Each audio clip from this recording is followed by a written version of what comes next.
And I may do that for Greenland, too. I may put a tariff on countries if they don't go along with Greenland, because we need Greenland for national security. So I may do that. I'll give you a little, I'll take you out of that. In fact, that'll end up being the story. But actually, this is a much bigger story because we're reducing healthcare by numbers that you haven't seen. So I spoke to the top. Greenland needs to be viewed as our ally, not as an asset. A bipartisan delegation of U.S. lawmakers met the leaders of Denmark and Greenland in Copenhagen on Friday, following threats from President Donald Trump to take over Greenland. The 11-member delegation from the U.S. met with Denmark's Prime Minister and Greenland's Premier, as well as Danish and Greenlandic parliamentarians. Democratic Senator Chris Coons led the delegation. And part of the point of this trip is to have a bipartisan group of members of Congress listen respectfully to our friends, our trusted allies and partners here in Denmark and from Greenland, and to go back to the United States and share those perspectives so that we can lower the temperature and have a more constructive dialogue about the best path forward. Republican Senator Lisa Murkowski said taking control of Greenland was not a good idea. It is important to underscore that when you ask the American people whether or not they think it is a good idea for the United States to acquire Greenland, the vast majority, some 75%, will say, we do not think that that is a good idea.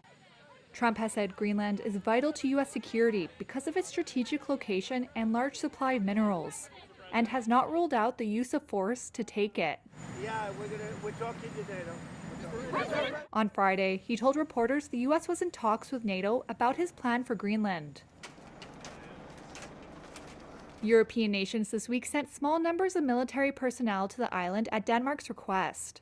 Earlier on Friday, Trump said he may impose tariffs on countries that did not go along with his plan. I may put a tariff on countries if they don't go along with Greenland, because we need Greenland for national security, so I may do that. Trump's special envoy to Greenland said on Friday he planned to visit the Danish territory in March, and that he believed a deal could be done.